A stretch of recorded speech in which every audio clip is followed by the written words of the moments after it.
கடுகு, வெள்ளோடு, மிளகாய்.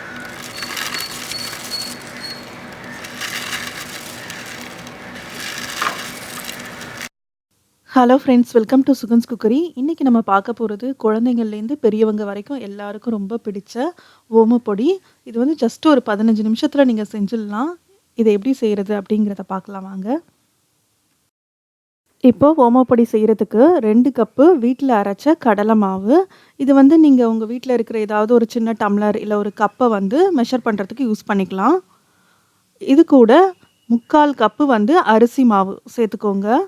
சேர்த்துட்டு இதுக்கு தேவையான அளவு உப்பு,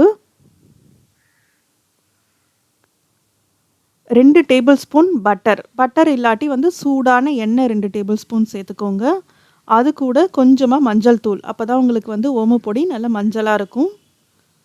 லாஸ்ட்டாக கொஞ்சமாக பெருங்காயத்தூள் சேர்த்துட்டு இது எல்லாத்தையும் நல்லா மிக்ஸ் பண்ணிக்கலாம். ஃபஸ்ட்டு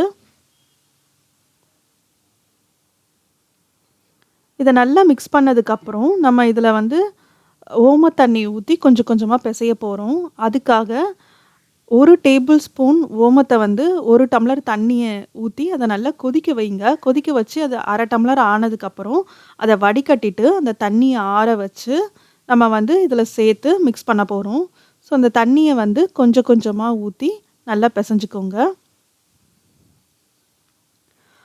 இது வந்து நல்லா சப்பாத்தி மாவு மாதிரி அழுத்தமாக இருக்கணும்னு அவசியம் இல்லை. சப்பாத்தி மாவை விட கொஞ்சம் இலகலாக இருந்ததுன்னா தான் உங்களுக்கு அச்சில் போட்டு பிழியும் போது ஈஸியாக இருக்கும். இல்லாட்டி வந்து பிழியறதுக்கு கொஞ்சம் கஷ்டமாக இருக்கும். அதனால் கொஞ்சம் இலகலாக இந்த மாதிரி பிசைஞ்சு எடுத்து வச்சுக்கோங்க.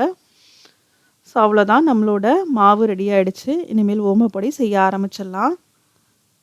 அதுக்கு ஒரு பேனில் கொஞ்சமாக எண்ணெய் ஊற்றி மீடியம் ஃப்ளேமில் சூடு பண்ணி வச்சுருக்கிறேன்.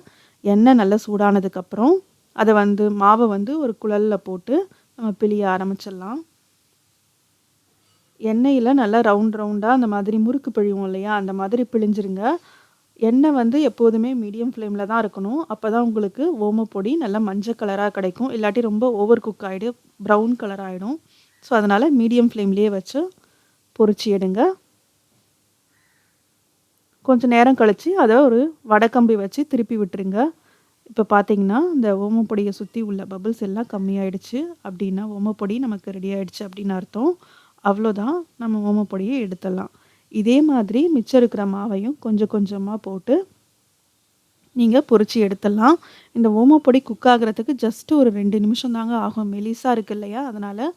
ஸோ ஒரு 15 நிமிஷத்தில் நீங்கள் வந்து டக்குன்னு இந்த ஓமப்பொடி செஞ்சிடலாம். இது வந்து ரொம்ப மெலிசாக ரொம்ப சாஃப்டாக இருக்கிறதுனால குழந்தைங்களுக்கு ரொம்ப பிடிக்கும். இந்த தீபாவளிக்கு இந்த மாதிரி ஓமப்பொடி உங்கள் வீட்லேயே குழந்தைங்களுக்கு எல்லாருக்கும் செஞ்சு கொடுங்க. இந்த வீடியோ பிடிச்சிருந்ததுன்னா வீடியோவை லைக் பண்ணுங்கள். மறக்காமல் நம்ம சுகன்ஸ் குக்கரி சேனலை சப்ஸ்கிரைப் பண்ணுங்கள். தேங்க்ஸ் ஃபார் வாட்சிங்.